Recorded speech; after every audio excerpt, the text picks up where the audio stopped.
Welcome to the Even Better podcast, where your host, Sinikka Waugh of Your Clear Next Step, brings you exciting content about making communities better by helping people get even better at work. Hi, it's Haley from Your Clear Next Step. Did you know our mission is to help people have better workdays so that together they can co-create better communities? We do this by helping people make authentic human connections, deliver real business value, and treat change as a process, not an event. We have several upcoming classes that you won't want to miss. Sign up today at yourclearnextstep.com/events. Well, hello, everyone, and welcome back. Thank you for joining us for another edition of the Even Better podcast. This is Sinikka Waugh, and this is part of our ongoing mission here at Your Clear Next Step to help us all have even better workdays so that together we can co-create better communities. And I'm so glad you joined in, and I am delighted to welcome back our guest and my friend, Tim Ferry. Tim, thank you so much for joining us today. Thanks for having me. I'm really excited. This is going to be so fun. So, Tim, we are talking today because we're talking about your new journey. As an entrepreneur, you are taking a new journey. And I love this idea of, right, your clear next step is my company's name, but your step is taking you someplace new. And I'm so excited to unpack that a little bit because you are doing something cool with your entrepreneurial journey. And it's taking the next step. And I think this is so interesting and so important. So I want to introduce you a little bit to our guests and then unpack a little bit and have you tell a little bit of your story. For those of you who hadn't listened to Tim's first episode, we got to go back and go listen to his prior episode. Go search it however you listen to podcasts. You can find the Even Better podcast and go back to the episode with Tim Ferry on it and enjoy his previous episode. It was all kinds of fun. I've had the opportunity to visit with Tim before, and we've been, man, ever since we recorded that episode, we were introduced by a mutual friend and colleague, and immediately just found some synergies and some connections. And I just delight in Tim's story and his journey and his enthusiasm and the way he makes the world a better place just by being in it and actively seeks out ways to improve things. And this entrepreneurship journey that you're on right now is really, really cool. So Tim, I don't want to give this away. Like you've got your naval strategy board game, your old salt game, which I think is so cool, that you did. And then now you're journeying into something that is so wildly different from board games and music. Like this is so different. Tell us your story. Yeah. So with Old Salt, that naval strategy board game, I kind of just did that next right step for 5 years, where I had an idea and eventually was able to kickstart that. And that was a lot of fun. I loved that, learned a lot. And I was like, all right, how do we take what we learned here and actually kind of use it for something? Because not everyone needs a board game. There are other needs out there. So that's where I got to Little Creators Club, where we taught kids how to make their own board games. And that was a lot of fun. But the main goal out of that was to help steer kids and eventually adults as well, but steer them away from consumerism and point them towards being a lifelong maker, creator, and a designer. And that was excellent. I felt like we were really meeting a need, especially with like iPad raised kids. Just screen time in general was increasing. So if we had a hands-on, tactile, creative activity for them to do, help them break down a project into bite-sized pieces. That was the goal there.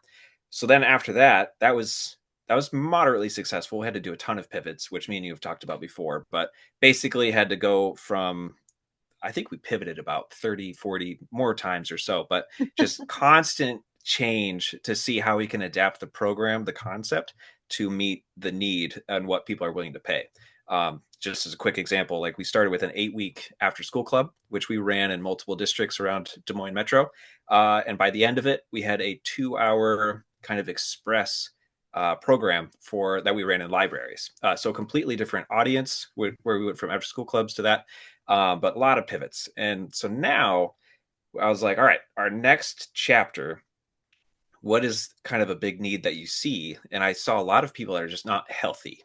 So like the company that I work for, American Equity, they were offering to do a 5K and like, hey, we'll pay for it. We'll do all of it. All you have to do is show up. That's all you got to do and pick up your running packet. And it was like not many people showed up at all, and not many people signed up, even though it was totally free. Another situation, we had a volleyball, and I didn't think volleyball was too crazy, but I spent 2 hours trying to find one sub. It was like the Iowa Games, and it was 2 hours to find one person to fill in. And I was like, we are not healthy as a society. How how can we break down those barriers to let people kind of want to do that on themselves? Because you can't force anyone to do that. But if you can encourage them in a way that they would enjoy, then by all means. So what I did is I took gamification, that concept, and coupled it with fitness. So taking like a scenario, and I was originally aiming for gamers, but I've had non-gamers thoroughly enjoy this as well. So, but originally for gamers, like a scenario of like a siege, and right now calling it siege conditioning, but like a battle type of thing. So you have trebuchets and catapults launching ammo or projectiles towards towers. What does that look like in a fitness realm? What does that look like? So a bunch of little objectives. Because if you have, let's say you want to do 30 push-ups. If I tell someone who's typically sedentary and doesn't work out more than once a month, and I say do 30 push-ups, they're going to say that's crazy. I'm not going to do that. It's too much work. But if I say do 5 push-ups, and we're going to do 5 push-ups every like 30 seconds for like 5 minutes, they can totally do that, and they'll do 50 push-ups by the end of it. Mm. So it's little objectives, teeny tiny micro exercises, and those line up with actions that they can do. So like you got to load the trebuchet. Well, that's going to be a shoulder press. We got to do 5 shoulder press with a medicine ball. We got variable sizes of medicine balls, like 6, 8, 15 pounds. So that's to load it. And then you got to fire it, obviously, because you want to launch what you just loaded. And so they're naturally immersed into the scenario. What I've seen is by the end of it, they are exhausted. They're completely wiped out. I usually have to rein people in, like, hey, you remember, you don't do this often. Like, you work out once a month, and that's because of this playtest. Like, rein it in. God, I don't want to get you hurt. But they have so much fun, and they have a really good workout. Like the next day, they're like, Tim, I'm so sore. I'm like, that's fantastic, especially because you didn't get injured. That's the ideal. But Sore that's kind thumb. of the general of it. Yeah. Yeah. And if I think back among your pivots, I mean, you'd even started with music lessons for kids. So before Yeah, that, it was, true. yeah, music for kids, and then board game, and then teaching kids to be kids and adults to be makers and creators, and now helping helping us gamers and then non-gamers and people be healthier. Like these are a lot of pivots. This is crazy shifting A and moving in lot the of shifting. entrepreneurial space. It's really fantastic, Tim. And Thanks. among the things that just really intrigues me about it is that you're responding to a need, right? You're taking an identified need that you're perceiving, Hmm. and then you're putting to it something that you're curious about or that you enjoy, that's fun for you, and you're saying, hey, I can do that, that'd be fun. Yeah, 100%. Yeah.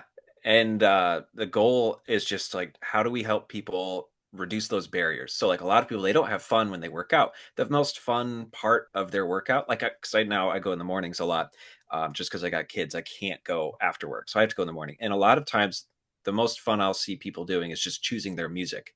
And they're like, oh, I chose a really good playlist today. That was a great workout. I'm like, what? We could do a lot better than that. When we were kids, you'd be doing tag, you'd be doing King of the Hill, you'd just be running around, and that was healthy exercise, and it was fun. You didn't really think about it because you're just having a blast. So I was like, how do we bring that back and have people want to work out rather than I need to work out because it's health? Like you should be having that health journey in some capacity. But how do we make it fun? Mm, how to make it fun. Oh, I love this. How to make it fun.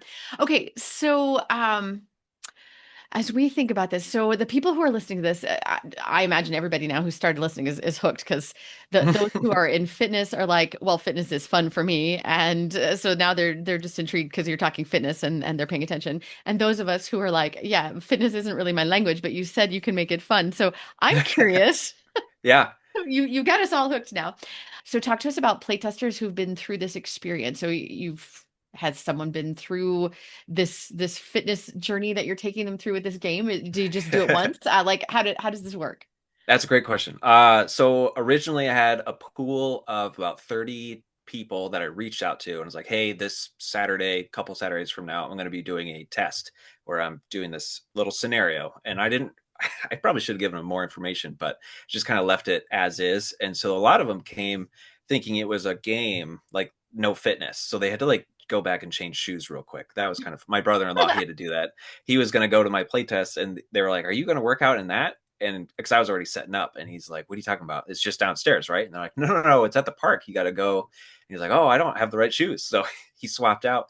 But basically, it was originally a tight circle of people I knew. And I was treating it almost like pickup frisbee because I got if somebody got hurt, I didn't have like the liability insurance because I wasn't certified yet. So like all of that stuff I was concerned about. So I had a really tight circle of like just friends. But I targeted like gamers originally, and because typically gamers are sedentary, whether it's video games or board games, you're often just sitting there for hours on end. So if you work a job where you sit for 8 hours, you sleep, you're not really moving, obviously, and then you go play games for 3 or 4 hours that day. That's a lot of just not moving. So I was targeting them originally. Just a proof of concept to make sure that they were enjoying. I had asked them, I was like, how much fun did you have? And what was the quality of workout? So like 1 to 10, what would you rate it? And if multiple people gave me tens on the fun scale, and I was like, 10 is a roller coaster. And they're like, no, Tim, I actually like this was legitimately a blast. And I was like, well, that's fantastic. I would rather do a roller coaster personally. But that's, to each their own. So like between people who are not overweight, but just kind of gamers, and the people who are very overweight, like 250, 350 pounds, trying to get them active. And then I opened it up to some of my coworkers who are not gamers at all, just to see what they would think. And they overheard me talking about it to another coworker, but they tried it. And a few of them, they went multiple times just because they were having so much fun. And one of them, Adina, she stayed 25 minutes after a playtest to strategize with her friend after it was all said and done on a Saturday morning. So like she could have gone out and had a great rest of the day, maybe gone to a farmer's market, but her and her friend, they were staying, and she's not a gamer at all. She didn't know what a trebuchet was. So like, and that was a big part of my gamer people, is like they're immersing themselves into that kind of vibe.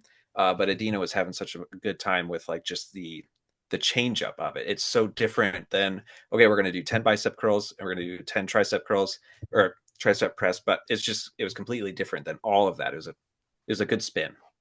So fun. So it's a blend of a workout and a game.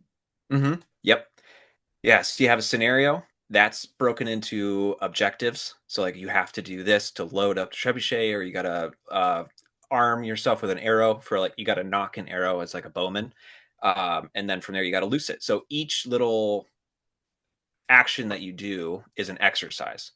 So like to knock an arrow, you're going to do like 5 lawnmowers with a dumbbell, and you can do different weights. You can do different reps. It's all your workout. And I think that's what people really like about it, is it's not lockstep where there's like, let's say it's like a dancing fitness class where that's lockstep. But then there's other classes where it's everyone's doing the same action at the same time. This is, you could do these 3 actions as many times as you want, but not everyone else is doing that. And so if you see a need where, hey, we've thrown all the medicine balls at these towers, we don't have any ammo left, I'm going to go resupply. And that's an action you can do. You just got to go around with a wheelbarrow and pick up those medicine balls. But it's like you get immersed. I don't know. It's just you get immersed into it, and you feel like your actions genuinely impact the scenario. And so it's just kind of all feeds into itself to have more fun, if that makes sense. It does. So the game itself is building on a team, a sense of community. Mm-hmm. It's building on a sense of accomplishment. It's building on little, I've heard you say like little goals, small goals. Yes. Yeah. It's visible progress. Yeah. Very true. Yeah. So these are all things that we know in I'm going to make the leap here to work days. I'm going to make the leap here to like psychology and the things that we know help us be productive. Forgive me for making this really obvious. No, you're good. For just a second. So things that we know make us healthier as humans, setting aside the physical well-being, when we have community, we know that we are better humans. When we are moving towards an end goal and we see small goals, we know we can, like, how many times we say don't boil the ocean, right? Don't eat the whole elephant.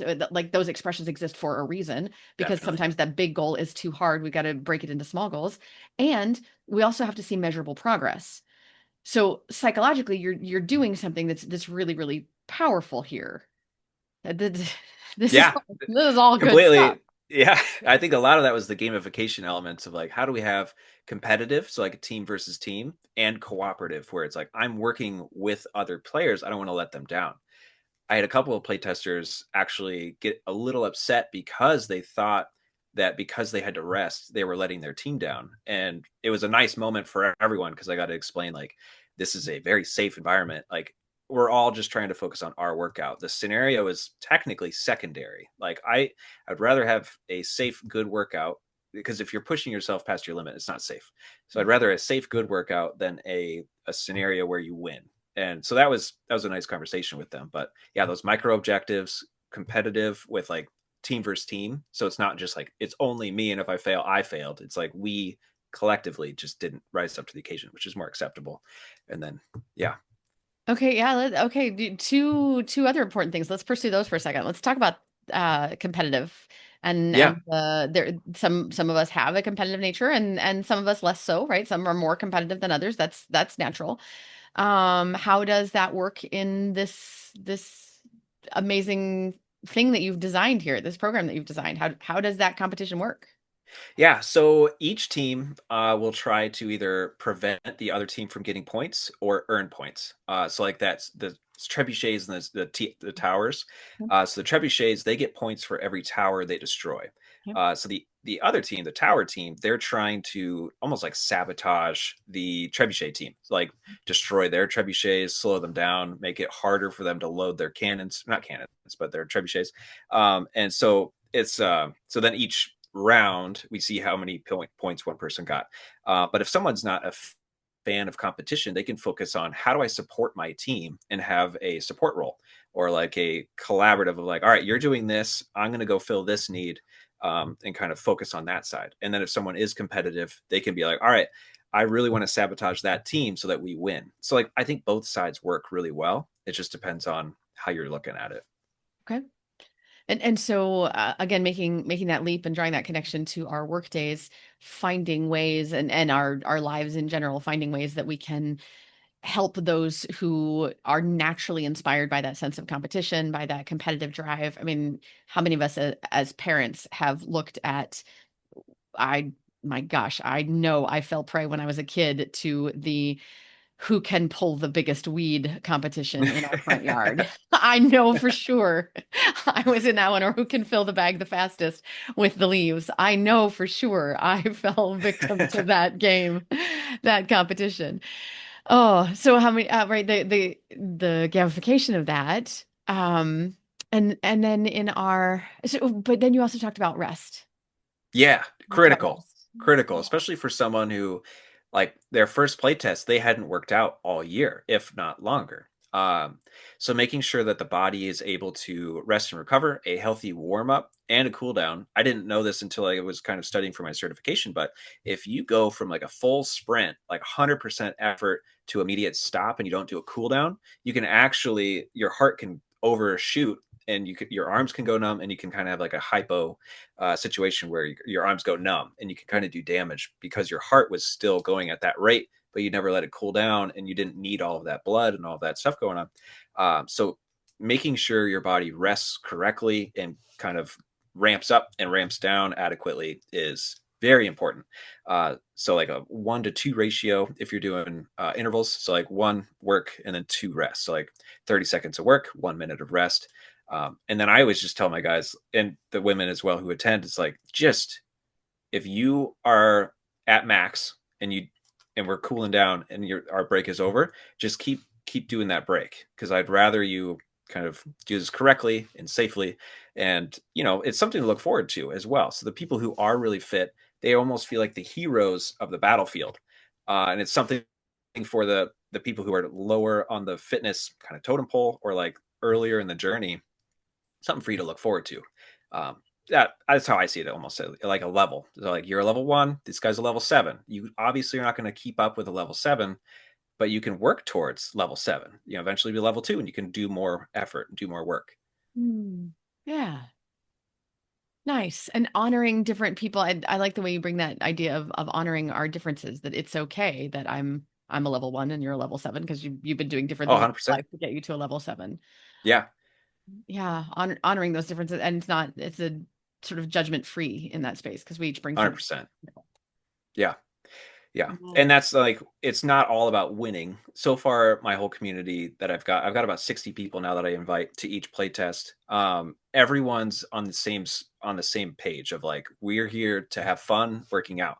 If we win, we win. If we lose, we lose. It's just secondary. And so that's been really helpful for the people who are like, I don't work out, I'm nervous. And then they're backed by the people who are just crushing it and could have a spot of being annoyed, but they're encouraging their teammates and kind of spurring one another on. I love it. It's really cool to see. Oh, that's really neat. And right now you're in pre-launch. So Yes. talk to me about your entrepreneurial journey. So I love the product, love the program, the design on this. Talk to me about your entrepreneurial journey. What happens now? Where are you in this? Yeah. So I've got the domain, working on the website for digital presence. That's a big part of it, and that I'm pretty comfortable with that. I'll get that squared away. Balancing family time and my full-time job, that's tough. that's that's really tough. I've had swings in the past where I put way too much time into entrepreneurial and at the sacrifice and detriment of my family, and I'm really trying to not do that this time around. I'm trying to do it right, as I would say. And so making sure that I spend quality time with God, quality time with family, quality time with kids every day. I honestly don't get a lot of time towards my launch like effort, but it's for the best, 100%. I wouldn't trade it for sacrificing as I've done in the past.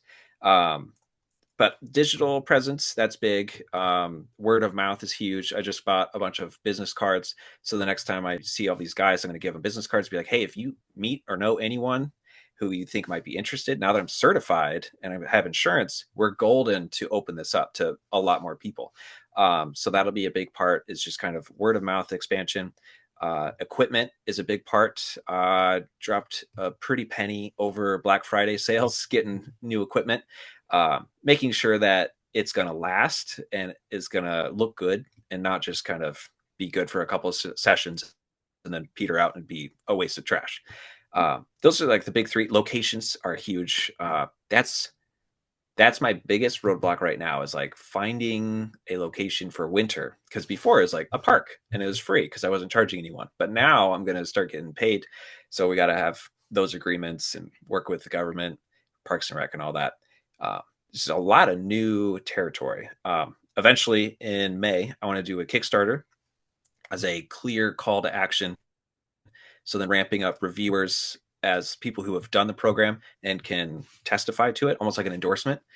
So working with Des Moines local to see who could try out the program, and just, I don't want to steal anyone, obviously, almost like a church where it's like, hey, a new church came in town. I don't want it to just absorb from other churches. I want to kind of create my own community out of this. My target audience, they're not currently working out. They are at home playing video games. So I shouldn't be stealing from anyone, but that's the goal. I don't want to have an endorsement and then they lose some of their people, and then there's mixed feelings about that. But I would say those are like the main: location, ramp up to Kickstarter, the equipment, the word of mouth, and then digital presence. Is there a target age group, target demographic? Yeah, I would say 16 plus. One of my target audiences are parents with a child who's like a teenager, but Oh yeah. sedentary. And so they, like, the parent is like, I'm willing to go work out if you are. And so then they find siege conditioning and they're like, hey, this looks like a lot of fun. And then the kid is also like, that, I'll try it. And then so like parent son or parent daughter relationship, I think that would be solid. So like 16 plus, because I've had a lot of like 20, 30, and 40-year olds thoroughly enjoy it. 50, I just haven't had a lot of 50-year-olds try it. So I don't know. I'm safe. but theoretically anyone. And then I am talking with libraries, like Franklin Library. We're potentially looking at spring break to do like a teens type of situation, like an after hours event. So it'd be in one of their meeting rooms, and some of the kids will be doing XYZ, and then a portion of them could do a fitness class for like 30-40 minutes or something like that. This is a little scenario inside, which would be fun. Yep. And you said equipment in the Black Friday deals, and I had to correct you. You were not buying trebuchets and towers. You were buying No. Yeah, I bought fitness a equipment. I bought a boxing bags. So things that can take a beating and do it well. And so I bought 6 boxing bags that are like 3 foot tall. And so filling those up with like a little plate at the bottom, not like a shatterable plate, but like a metal plate. That way it sits properly, has weight at the bottom, and then it's just got insulation inside of it. But Nice. it's been working pretty well. Yeah. Nice. Okay. No trebuchets No on the trebuchets. internet. No. Yeah. Fair enough. Okay. So in as an entrepreneur, talk us through some of the things that you have learned in this journey as you've made this particular pivot. What's been similar? What's been different for you? How's this impacted your work days? What are some of your learnings in this journey? Yeah, I'd say right off the bat, especially originally I was designing a solo version of this, so like a one Mm. person lifting workout, and that eventually led to the group. But when I was developing that, and it's still applicable now, my wife actually, she was like, "You got to look the part." And so I was like, "Oh yeah, I probably should. If I'm going to design a fitness related product or program, I got to look it. Not necessarily like steroid level, but I got to at least have some strength to me." Um, so that was the biggest shift, I think, was despite a 3-year-old and a 1-year-old that had a sleeping disorder, we're kind of resolving that now. And then one on the way, waking up in the morning at like 4:30 or 5 o'clock to go work out before work is a huge shift. And I used to be a night owl. So like I used to stay up till 1 or 2, sometimes 3, and then I'd wake up 5 minutes before work and then I'd head out the door. That was my standard. And now a complete life shift of going to bed at like 9:30 or sometimes 10 is super late for me, but working out in order to not only playtest my own ideas and concepts, but also just kind of look the part of like, no one's like, you don't trust a skinny chef, that motto. Right? If you have a like very overweight trainer who's saying do this, trust me, I don't know if I would trust him. I just, you got to look the part. So that's one of them. Researching how to like be in good standing, but like legally run a class without liability and all that stuff, which then led to certification. Now is 6 months of as much studying as I could do in order to learn all of that's required for that, which I ended up passing, which I was thrilled about. Didn't think I was gonna, but I did. But yeah, so like just like industry specific learning what's required, I think was a big part. With Little Creators Club, it was more so like, do you have insurance in case if a kid gets hurt? This is like, do you have your professional and liability insurance just in case someone gets hurt? So that's very similar. But learning what the requirements are, that's same but different. Different requirements, but like I didn't know anything. I mean, I knew a little bit, but yeah. Yeah.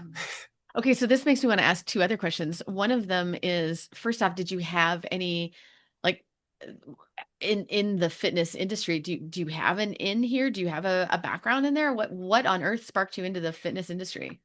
I don't really have a huge background in it. I would run like a half marathon here or there just because I could. My dad was a bodybuilder, so he taught me how to lift and how to run and how to push me to my limits. Kind of comedically, I got to the point where, like in college and in high school a little bit, I would push myself so hard that it was normal for me to pass out. Like that was my standard. Is like if I didn't pass out, I didn't think it was like a good enough workout. So I'd be doing, if you ever heard of P90X, I would go to like plyometrics was one of my favorites, but I was literally by the end of it, I would sit against a wall, and then I had a couple people do it with me, and they were like, "What is going on?" I was like, "It's all good." And it'd be like 30 seconds, and I'd come back to, and I was like, "That was a good workout." So like pushing myself max was that was my standard, but like I didn't have an official in to the fitness industry. And I actually ruptured my Achilles training for a half marathon because I didn't sprint. So if anything, or I didn't stretch. I didn't stretch ever. And so I was training for my half marathon and ruptured it. And that set me back a ways. So I even had a negative credential on me because this guy doesn't even stretch. So how could he be? So I had a lot of learning to do to Yeah. get into it. Okay, so that brings me to my second question, which is how do you how I mean you're certainly younger than I am, and so you've still got learning. I believe we can always learn, right? But you got lots more elasticity in your brain there. What did you do to learn? Like how did learning work at this point in your career? You're three entrepreneurial journeys in. Hmm. You got young kids at home, you got a full-time job, and now you're exercising a new learning muscle. How does that Yeah. It was tough, especially learning the certification requirements. So, like, we had to learn the muscles, the nervous system, like diseases and all this stuff, and like back stuff, the protocols for designing a class, and then so that's just like mental of like how do we properly run a class without hurting someone. Big stuff, and some legals about like waivers and all of that. That was tough because I just felt like there was a lot of material, so a lot of note cards and stuff like that. But I googled group fitness instructor, studied like the top three because there's like the NCAA or maybe N one of there's an N in it, but like nationally credited something, and then there's ACE, and there was a couple others that I looked at, but ACE is the one that I ended up going with just because I thought that they did a good job. They also had a deal, so that helped a lot. It was like 40% off, so that was super good. But then kind of going through their process of working through the workbook and all of that. On the fitness side, because I was pretty nervous to go to the gym, and my dad had taught me how to lift, so that tells me there's a lot of people that had less experience than I and would even be more nervous. Absolutely. A little tangent. I had a round table, almost like a Knights of the Round Table, but I had a round table meeting with my core playtesters who have gone multiple times. And one of the guys who was like, here's the reason why I go. He's like, I am too embarrassed to go to the gym because I don't know what I'm doing, but also just how I am. He's like, I don't go. And so your program allows me to not feel embarrassed and I feel confident working out with your program. I was like, cool. But like learning the gym, it's been a lot of like watching a YouTube video like before I go and then being like, okay, that's the exercise, that's the form that I should do. And then I'll do it at the gym very slowly and then kind of work my way up to like a normal, slowly and low weight. That's a big part. And then once you get more comfortable, increase the weight. Yeah. Yeah. Baby stuff. So learn by watching, learn by example, then learn by trying slowly and adding Mhm. additional skill as you need to. Yeah. 100%. Yeah, that's a good gist of what I said. Yep. Yeah, it's a Yep. great gist. Yeah, just repeating, thinking about the applicability for those who might try it outside of the fitness world. Where else can we apply this in other places too? Yeah. Definitely. Oh man. Okay, so as we're thinking about the journey here, two other paths that we can follow. One is if you're thinking about the if you're thinking about the application here, Hmm. you just taken a really significant leap and it's been fun. I mean, like you're like smiling a lot. And I know that somewhere along the line in our conversations, I've seen you on days where you didn't smile quite as much. So you're very Hmm. excited about this journey and this is fun. And it hasn't launched yet, but it's fun and it's in the launching. So there's the Yes. adventure part of the fun. So you've got the opportunity to share insight as an entrepreneur with others who are thinking about how they make a positive impact in the world around Mhm. them. Insights or suggestions or thoughts from Tim, who's on his, fourth iteration of what he wants to do with his life. What do you Yeah. want to offer there? Oh, yeah, that's a good question. Insight, I would say, is like because my first time around with Old Salt, I was just pursuing an idea, and I just did the next right step. So my insight to anyone who's thinking about pursuing something of any caliber, whether they think it's going to be like changing the world, changing their community, or just for fun, I would say just go for it and do the next right step for infinitum or however you'd say that, infinite. Just keep Yeah. going, figure out what is your roadblock, research that and look into it and figure out how to overcome that roadblock, but then just keep going. And of course, take breaks, just like in working out. You do not want to burn yourself out and just never touch it again because you started it for a reason. So maybe write down what that reason was, but go for it. With Old Salt, it was just a game that ended up being kickstarted and going around the world, which I thought was really cool. But then out of that experience, I helped kids with after school clubs and libraries. And I think we made a really positive impact with helping kids kind of go towards that creator mindset. And so that was huge. And now with this new one, it's all of that prior experience being compounded towards how do we help people get healthy in a way that they want to get healthy, not obligatory, not forcing them, but how do we make that fun? And so it's been all of those previous journeys kind of going into that. So if you got a journey your first time, how big or small or impactful, I would say just go for it and just make sure you know what your next right step, not even know what the next right step is, but know how you can move it forward an inch. That's what I would probably say. I love it. Okay. And then how can we support you? Is there anything that we can do here to support you in this next right step that you're on right here?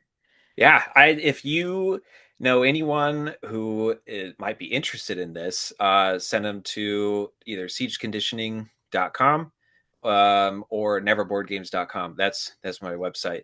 And you can sign up for like a playtest, or you can kind of learn more. But I think it's going to be big. Personally, I think this has potential to impact a lot of people in a really good way, and like in a really effective way too. Because like cost wise, I'm like about half of what everyone else locally is going to be asking. Because a lot of people I've looked into, they're like 140, 130 a month, and mine is like 70. And so it's just drastically, I'm trying to make it for the common person. So if you know anyone who might want to be healthy, they just don't know where to start, or they're bored with their workouts, I think this would be really good for Oh, super fun. I love this. them. So, and this would not be the Even Better podcast if I didn't ask you my trademark question, right? What's making you even better these days? Yeah. Oh boy. I would say the more I hang out with my family, the more I see the priorities of in like the long term. And that's helping me stay focused on everything. So what's helping me be better is family time with the wife and the kids, I would say. Love this. I love this, Tim. Thank you. No problem. Thank you. Wonderful. Well, Tim, thank you so much for your time today. It is always a joy to see what you're going to have to say and how you're making the world a better place. Because I love that you see a need and that you meet a need. I appreciate it. Thanks. Really cool. Thanks for your time today, Tim. No problem. And to our listeners, thank you so much for joining us. I hope the rest of your day is even better.